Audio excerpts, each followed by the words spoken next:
Hi everybody and welcome back to Ghost Encounters of the Third Kind. We're back again for another chat about all the paranormal. So it's me, Nick, and we've got Marie and Nick with us. Hi. Hello. How are we? Yeah, good. All Good, thank you. Good. We're just going to go straight in with this one. Marie, what is a ghost? Do you know what, Nick? I don't tend to use the word ghost much. I always use spirit So because you go spirit hunting? no, I Okay. don't go ghost hunting neither. Oh, right then. I go paranormal investigating. Oh, you're the posh ghost hunter. One of the Yeah. posh ones, one of the posh ones that leave about. Ghost hunting to me is an event where people buy tickets and they come for a bit of entertainment. That's ghost hunting. When I go myself or with you guys or with my own little group, then that's paranormal investigating. Okay. I'll have you know. Thank you Alright. very much. But ghosts, no. I class, I believe there's different types of hauntings, but I class just spirit as spirit. I don't do a ghost as this and a spirit as that. It's just spirit to me. I know people have different... Have we got to change the name of the podcast then? to spirit encounters Yeah. of the third kind. Yeah, so no, it's just spirit. Spirit causes hauntings. There's different types of hauntings, as you know. There's residual and intelligent and poltergeist activity, but it's just spirits. It's all spirits to me. Right. Where are you, Nick? Yeah, I believe I split it into two categories. A ghost is I class as an unintelligent recording, stone tape, that kind of thing, and a spirit is a deceased person, I would say. I wouldn't say that I class that as anything demonic as a spirit. I just class the spirit part as an intelligent being that's lived on the earth plane before. Okay, that's cool. interesting. So I was just going to say to you there. No, go on. You speak No, I was first. just going to say that's interesting that you separate the different types of hauntings Definitely, I've got three. into what you call that particular entity that's causing that haunting. So what I would call residual, that's a ghost to you, and what I would call intelligent, that's a spirit to you. That's interesting. Because I believe that is the spirit of the person that you're trying to contact. You were saying a residual haunting is a spirit and not a recording. I don't make that connection, Nick. I just think everything. When I investigate, I ask for communication from spirit. Mm-hmm. If I see an apparition or something that's just not aware of me doing there every day, I don't really make that connection of I've just seen. I would say I'd seen an apparition. I wouldn't say a ghost or a spirit. I would just say it was residual and I saw an apparition. Mm-hmm. I don't really make that connection of different hauntings equal different names for Right, that. okay. Fair enough. I've Yeah, never yeah. really made that connection there. Right, So okay. I think it's a bit odd because I think, like you say, you wouldn't say it was a ghost, you'd call it an apparition. But if I saw something, I would literally just say I've just seen a ghost, and then if we sat down and was technical about it, then I would analyse of what it was. It's just my go-to word. It's a ghost. But technically, it could be like you say, an apparition, or which I would call maybe a spirit. If it was intelligent, if it looked at you or communicated with you, then that's intelligent. So I would say that would be a spirit.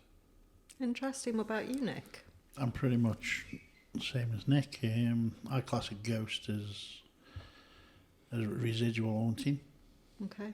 something that doesn't communicate. Because when you think of a ghost, the old classic thing of a ghost is something, an apparition that you can see through, isn't it? You know, you see on the films and cartoons and everything else. That's a ghost. Intelligence, hauntings, I'd class as spirits. Poltergeist, hauntings, I don't know what I class them as. They're intelligent, obviously, but whatever they are, we don't know really, do we? Well, we don't know what anything is really, but demonic I don't buy into only because I'm not a religious person. Maybe if I was a Catholic or even a Christian even, I would believe in demonic, because obviously you have to believe on both sides. But a ghost to me is just a recording, and an intelligent haunting is a spirit, and a poltergeist is a maniac. Isn't it, you know? Yeah, so do you think the poltergeist comes from... Because I over the last few weeks I've changed my point of view, I think. I think, after listening to different people that we've listened to, that maybe poltergeist activity is coming from a living person, whether it's the emotions, intentions, or whatever it is of somebody who's living, is causing that activity to happen. I'm swaying towards that more than anything else. There's other theories that we'll probably go into in a minute, but with a poltergeist, I don't know if all the listeners and all that are aware that usually a poltergeist's haunting only lasts for a couple of weeks, normally. Couple of months in some cases, some ridiculous cases, it's lasted 18 months, as you know. But when there's a poltergeist happening, once that family has either moved out of the location or you've got rid of, or the poltergeist has stopped, say the family move out the house, then there's no poltergeist activity in the house. Well, there's not been known to be any, is there? No. So that tells me it's either something attached to a person or they are causing the disturbance in the first place. Because I've heard of things like people have had a poltergeist and they've moved, and they're saying that the poltergeist is following them. So if it's actually somebody in the family that's causing that, which I think is more likely, then it's not actually followed them. It is them, isn't it? It is them creating the disturbance, yeah. So what distinguishes a poltergeist case and just an intelligent haunting? So if things move and things open, does that have to be poltergeist if things are moved around? Or can just an intelligent haunting spirits, whatever you want to call them, can that move things around? How do you distinguish between the two? I personally, I mean, I don't know, do I? But how I look at it is an intelligent haunting responds to you. So responds to your questions, if you know what I mean. Respond, when you're calling out, or can you move this? Can you turn that on? Can you do that sort of thing? And is aware of you. And I think a poltergeist is very similar, but on a way bigger scale. So I find it an angry ghost. Okay, so if you were, let's just say you weren't who you are, so you weren't an investigator and you weren't actively investigating or calling out, and you were just at home and cupboard doors were opening and things were being thrown on the floor or things were being moved, would Nick, the investigator, now class that immediately as that's poltergeist? Yes, because things are moving? I personally would. So you don't believe that there could be just an intelligent haunting of a spirit that's just trying to grab your attention and they're going to shut a door or move something?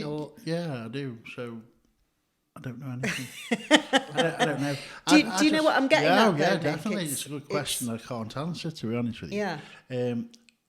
I think I'm just going to wind back and just say a poltergeist haunting is an intelligent haunting, and I'm going to say the same as Nick did. But for me, I've experienced something moving. I don't know if I've said it before on this podcast. When my dad passed, and he was, they had him open casket in the front room, and I was in there by myself. I just, asked, if you're all right, just let me know. And a brass candlestick, and they're quite heavy, moved across the table.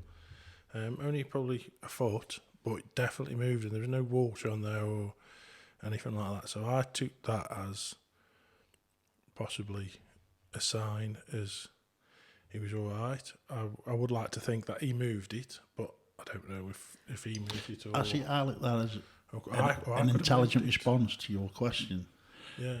But you asked for that. That's the difference. You So that's an asked. intelligent- You asked for that. That's what I'm saying. If something just happens, I'd class that as a poltergeist activity. So don't you think spirit can move things then, Nick? Yeah, but yeah. But what's a poltergeist? Could be a spirit. Could not be a spirit. You see, I personally believe that poltergeist is that abundance of energy that's built up and has nowhere to go, whether it be hormonal or Energy from what? from somebody. Right. Okay. Yeah. In a family. This is why there's that thing where it's normally created or attached to whatever you want to say, teenage girls or adolescents, that uncertainty in life of and falling out. So let's be honest, teenage kids with parents, they're always falling out, and you go through that sort of that rough time, don't you, that adolescent time. That energy that builds up has nowhere else to go, and I believe that forms poltergeist activity. That's a lot different than a spirit that's walked this earth, that's somebody's loved ones, somebody's dog or whatever, coming in and wants to make their presence known by moving a candlestick or opening a cupboard door, which I do think that they can do. I do believe that spirit can move things. So I was just interested in how you how you tell the difference between the two. I just think it's more manic. But do you think, Okay. if we like what we're talking about now, do you think that I could have moved that candlestick? Because it was a pretty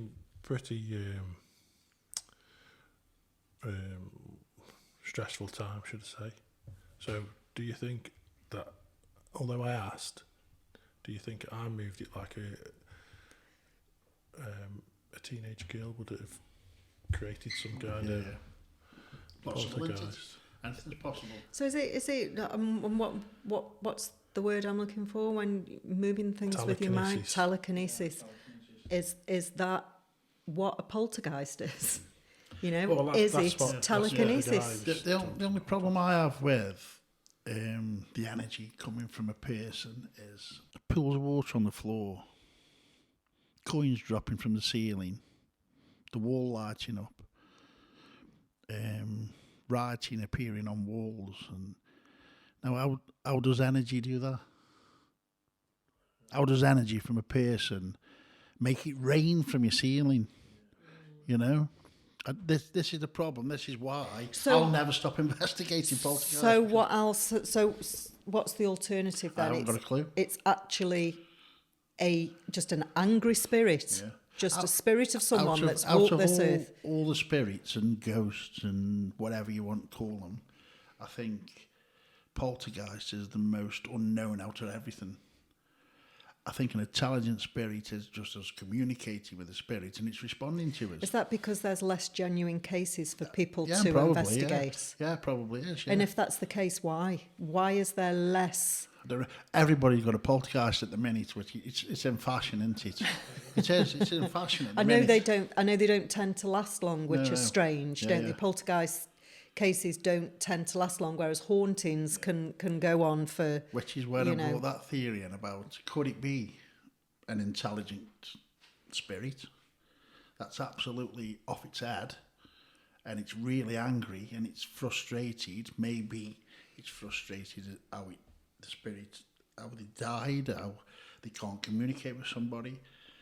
and they're that mad and they're using that much energy, they're moving all the stuff about and using all their energy up that it just fizzles out in the end. You know? Because if we are believing in something, it's obvious what we believe is energy, really, isn't it? It's some sort of energy. Yeah. So if it's doing that much stuff, it could just fizzle out and just deplete and it's gone.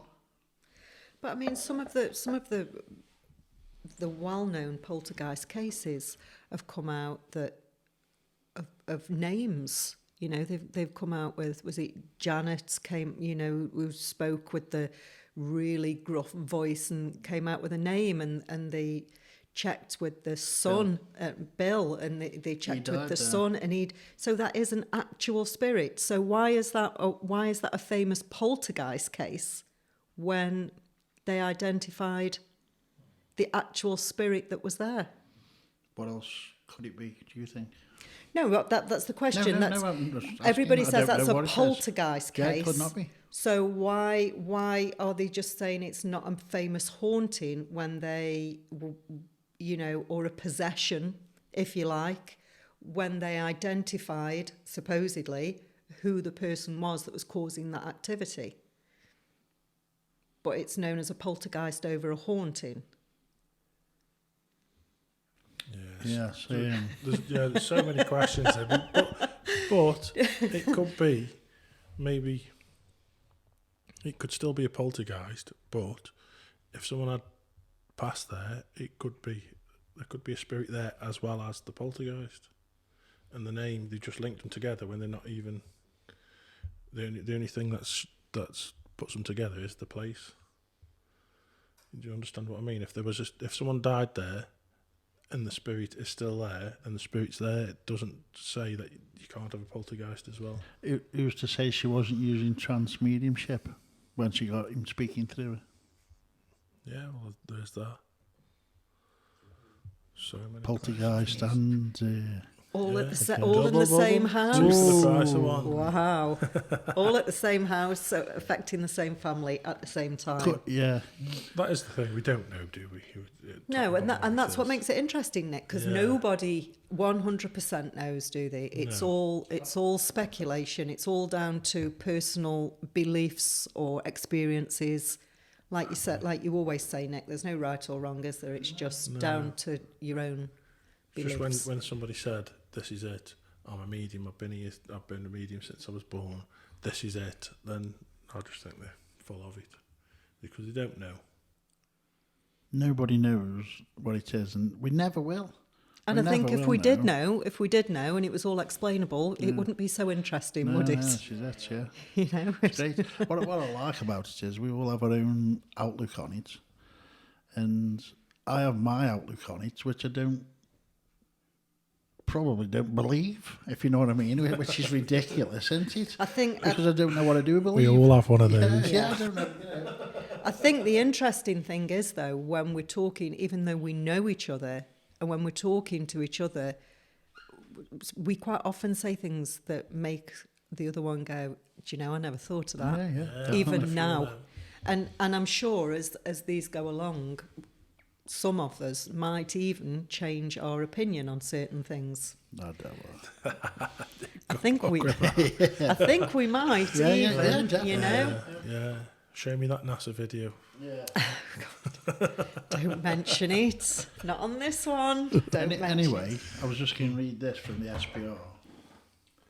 So, Do you want to just say what the SPR is, Nick, for those that... yeah, it's the Society for the Psychical Research, and it says on an apparition. This is an Okay. apparition case. This is what they class as an apparition case. Now, when you say they, don't forget I'm a member there, Nick. Oh yes, So well, when I you're am saying actually. they... I use your membership. You're supposed to oh, sorry. The password. Give us a password. Yeah. So what they're saying is, what you were saying is, an apparition case.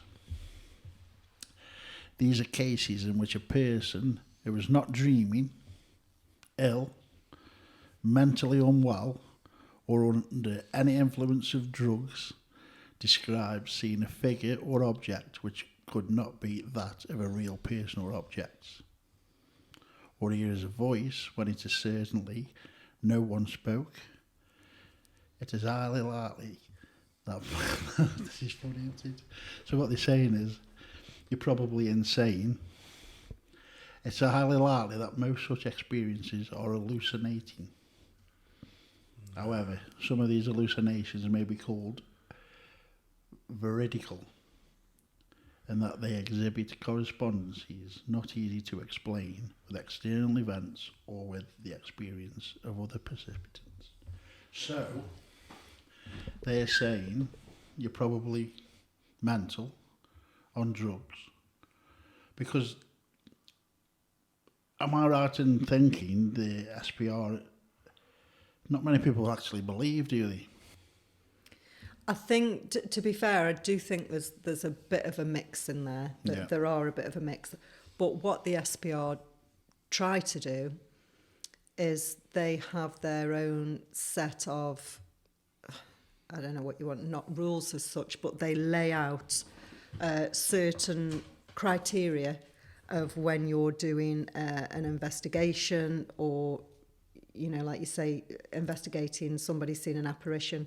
They have their own criteria that's meant to be strictly followed, so that any results of any investigations they send any of their members out to do are all the same. So I mean, it would be no good if Joe Bloggs went and did one method and you know, and Jack Smith went and did another method. You know, so what they try to do is create their own criteria so that everybody sings off the same hymn sheet, basically. So, and I think they can be quite scientific sometimes I've noticed that, within their approach. I'm just reading that now. Yeah, it tells you how to go about if you're going to an investigation about interviewing and stuff like that. Which makes sense anyway. Which is what we do ourselves when we go to somebody. So I think it's so that they, I don't know, try and get all bases covered. I think so that they don't spend a lot of time and work investigating somewhere for somebody to say, but did you make sure this happened? Well, no, actually. So it's back to the drawing board. So yeah, they have their own set of criteria that's meant to be followed. Yeah. And like I say, I think they are quite scientific with their approach. Yeah, I've watched some of the stuff and read some of the stuff, and it's all numbers, isn't it? It's very, it's a bit mind-boggling sometimes. But not all their members are like that. I mean, famously, the Enfield case, you know, they sent a couple of... Morris, yeah. They had a couple of members of the SPR there doing that, and, you know, they come from all walks of life. There's everything from professors to housewives on there, and so I think it's quite a good mix. Yeah. Do you think, is a question, just going back to that, I'll explain why I'm asking it now. Do you think people get into this game, what we're doing now? Do you think something triggers it? Do you think there's a reason for it, or you just wake up one day, I just fancy doing that? What, investigating, you mean? In my experience, I think a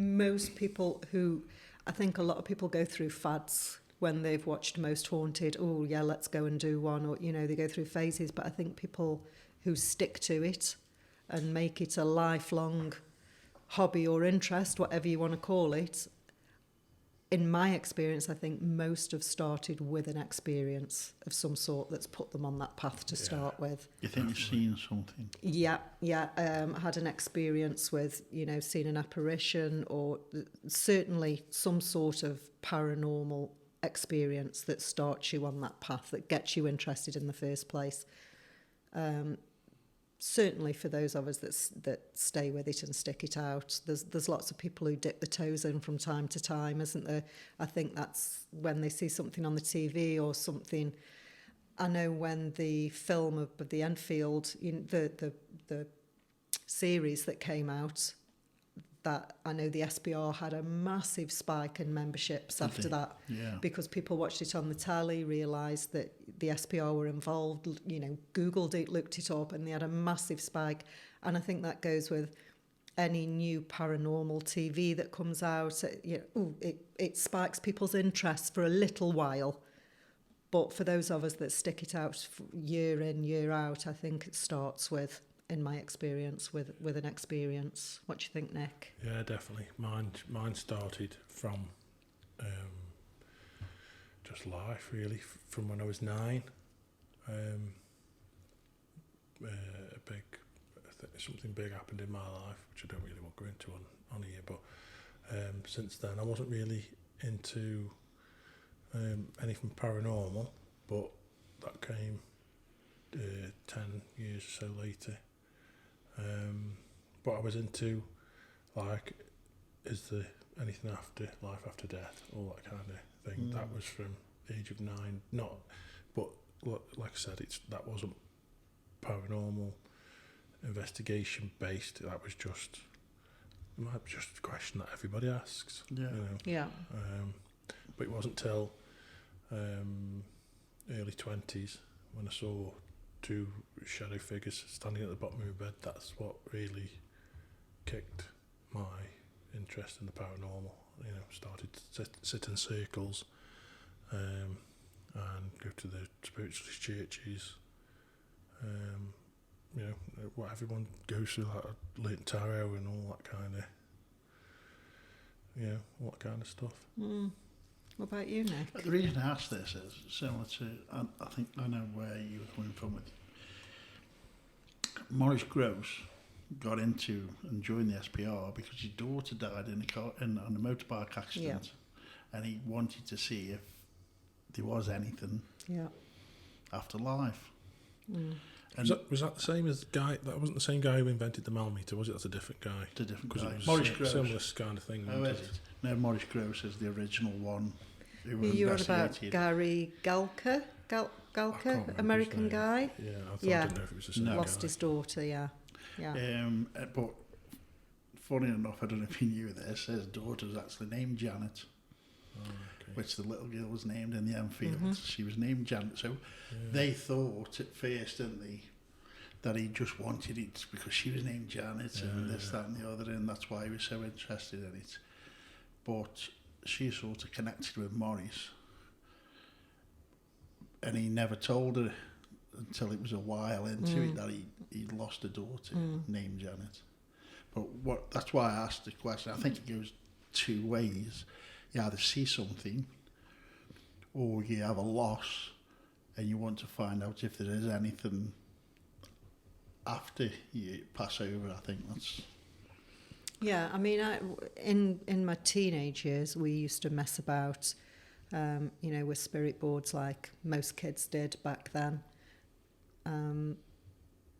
But then in my early 20s, very early 20s, I saw a full-bodied apparition, and that's what sparked my interest. Not knowing what I saw at the time, and it wasn't quite often with these things. It wasn't until afterwards when you sit and you think about all the logical stuff and you come to the realisation is actually, I think that was not a living person that I just saw. That sparked my interest. But I do find it, like I keep saying, very addictive and very, you try and come out of it, it doesn't last for very long and you're back in again. And my point, a little bit like Nick's just said about the life after, some sort of life after death, that's what keeps me going at it, is because I personally find great comfort in the fact that there's something else after here and that we're going to see our loved ones again in some form, not necessarily how they looked when they were here, but we will meet up with that energy or that love again.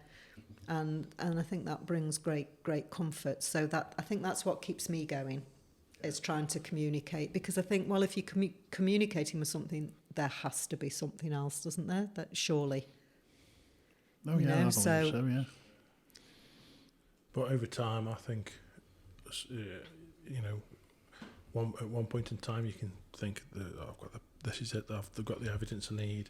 And then you go away and you think about it, and weeks go by, months go by, maybe years, whatever, and it kind of gets diluted, and then you from what you thought at that time when you thought it was the bestest evidence you've ever got, it's kind of distant memory, and it's like you need to get that little bit of evidence back again. It needs something else to happen, if that makes sense. Yeah, absolutely. For me personally, I think I've got my evidence, but it doesn't make me want to stop.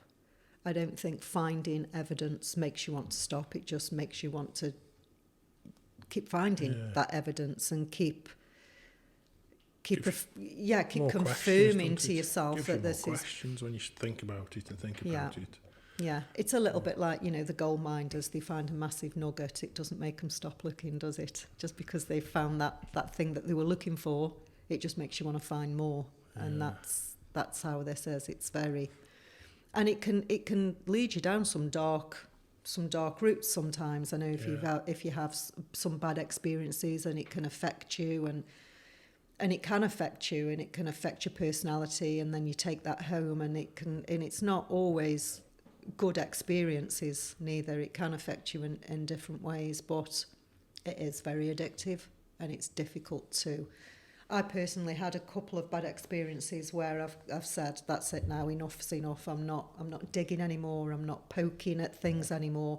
I need to leave things. And I think the longest I've gone is probably about 6 months. And then I'm missing it. I need to go back. I need to do some more, and then you're back in it again. So.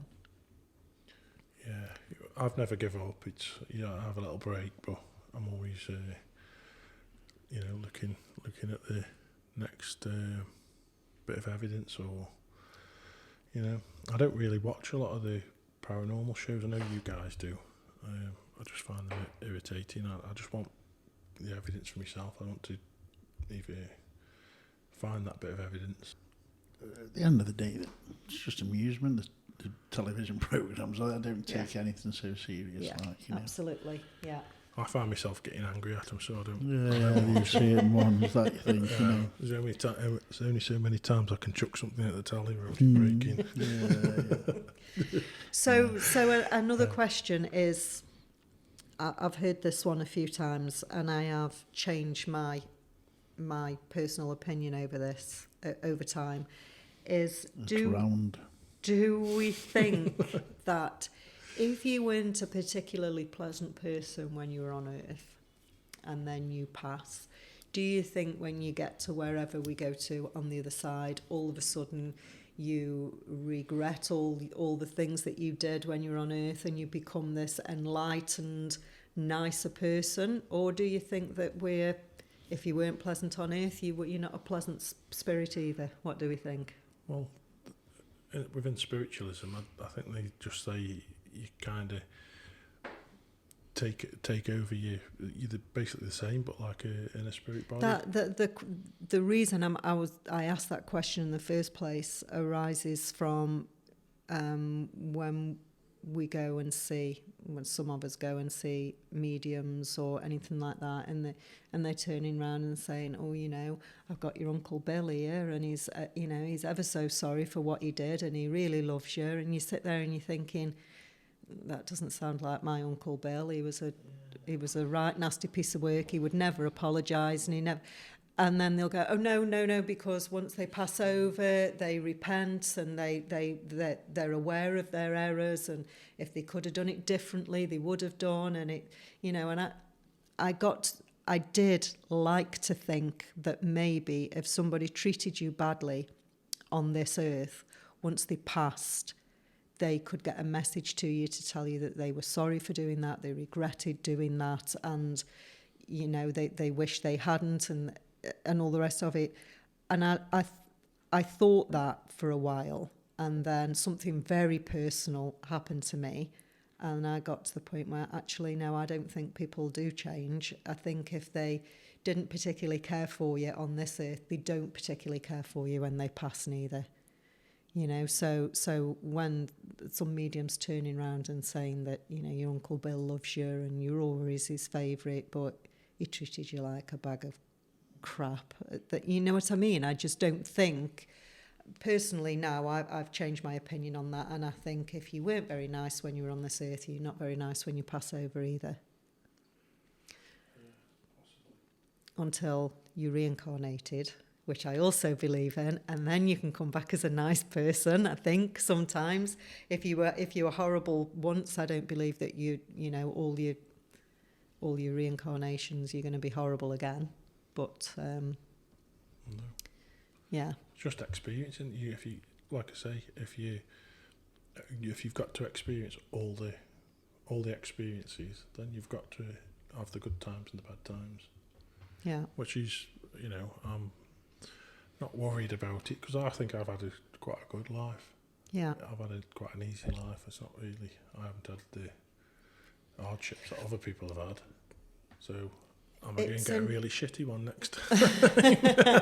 It's interesting this what they do, this past life regression stuff as well, isn't it? And I think sometimes if you believe in that kind of thing and you can get it done by somebody that's quite genuine about it, you can make connections with your life today with some of the things of your. For instance, what I'm getting at is I saw somebody who told me that in one of my previous lives that I was a man, Yeah. and I was a farmer, and I enjoyed the outdoors, and I enjoyed keeping animals, and I had a wife and children, and I you know supported me family, and I was quite a decent bloke, to be fair. And it's really strange because, and I still am to this day quite a decent bloke. And it's quite strange because I do enjoy being outside and I do enjoy doing animals, but I've never, in this life, never lived on a farm and never had fields or anything like that. And I always wondered where that kind of came from. And then when I was told that, you make that, could just be coincidence, but I sort of made that connection. I thought, oh, right, okay, that explains that part of my life that I didn't know where that came from. We was on about that on the way up, weren't we? Where you've got like a real connection. Yeah, definitely. I was a little girl when I got regressed, and I never was growing into an old woman, so I don't know whether I passed as a girl. I don't know. But And can you make any connections to that past life, Nick? I like wearing skirts like at the weekend. No, I don't. No, What about you, Nick? Have you ever? I don't wear skis. No. Okay. Kilts, they call them. Kilts. Yeah. Have you been regressed or been told about any? I was a cow farmer, I think. We did a thing, didn't we, on here? We did like a meditation and a past life regression, listening to a tape, and I got everybody's got this. So I was this soldier, I was this Viking or whatever, and I'm walking down a mud road with a big stick, slapping a cow on the backside with it, walking down. So I was a cow farmer in the Middle Ages. Wow. So that was it really. But we were talking on the way here tonight about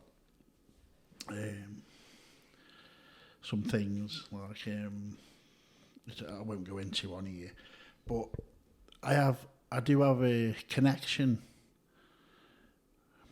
with things without saying it on here, which I don't want to do because of other people listening. But I have a connection which explains. I don't really know how to word it really. I don't know. Just that might make sense. We found out some information which explains the way I react to certain things. Okay. If you know what I mean. Yeah. Which I couldn't understand why I'm interested in this or why I sort of lean towards that. But it does make sense. Yeah. Talking of past lives, have you got any odd birthmarks? I've got one right here. It's a very personal question, Looks Nick. looks like a stab. What's a stab wound? Is that, are you sure that's not just a third nipple? That's his other Saturday night trick. Yeah. 3 nipple neck, they call me. So when you're listening to us now on the podcast, I'm 2 nipple Nick, and Nick T is 3 nipple Nick. It's a bit of a tongue twister, that is actually, isn't it? Say that when you've had a few Jack Daniels. Yeah. No, I don't have any. I don't have any strange birthmarks. No. Yeah. I've got a couple. My lad's got a couple as well, which is odd. That one's odd because it's like kind of where you get stabbed if you were stabbed in the heart. Right. Yeah. Interesting. See, we've gone a bit off par now, and we Yeah, started we were, talking yeah. about different What was your types of. question? What was the question? Yeah, so Really folks, good don't fun do anything evil, because it'll be an evil ghost. Yeah. And no Or one spirit. likes evil ghosts. A spirit or poltergeist. I'm getting called a ghost tonight.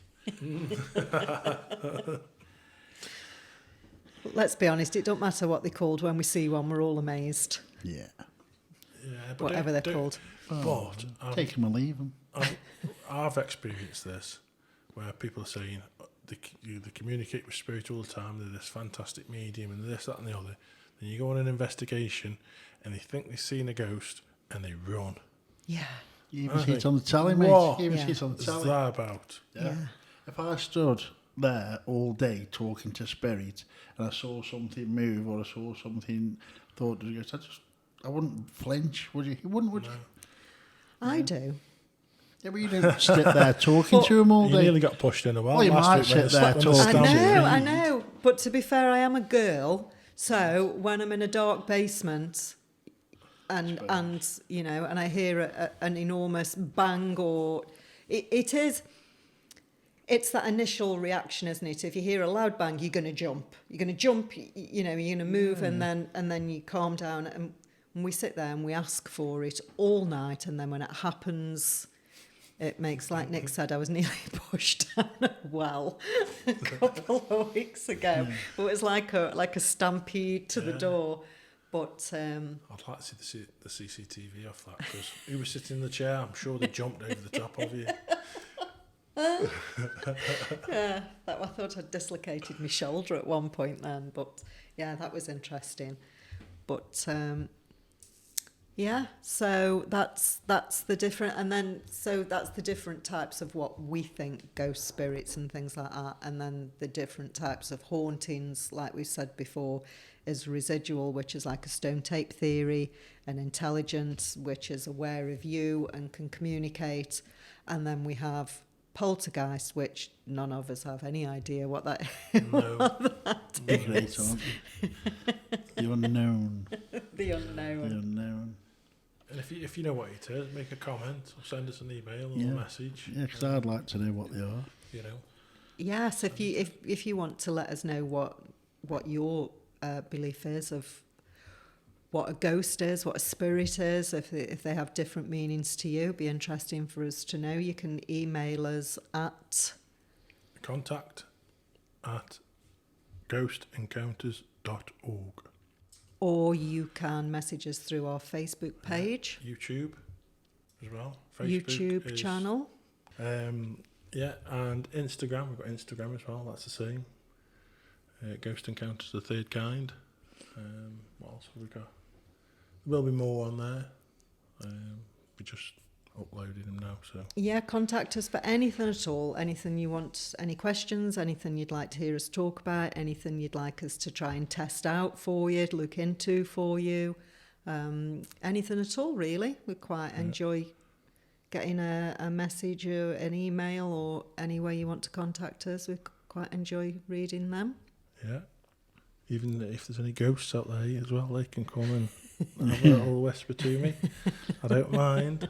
Yes. Right, I think we can leave it at that. Yes, Okay. just one final word is be good. Otherwise, you'll be a bad ghost. Yeah, Yeah. that's it then. So we see you next time. Thanks for listening again. See you next week. Goodbye. Bye.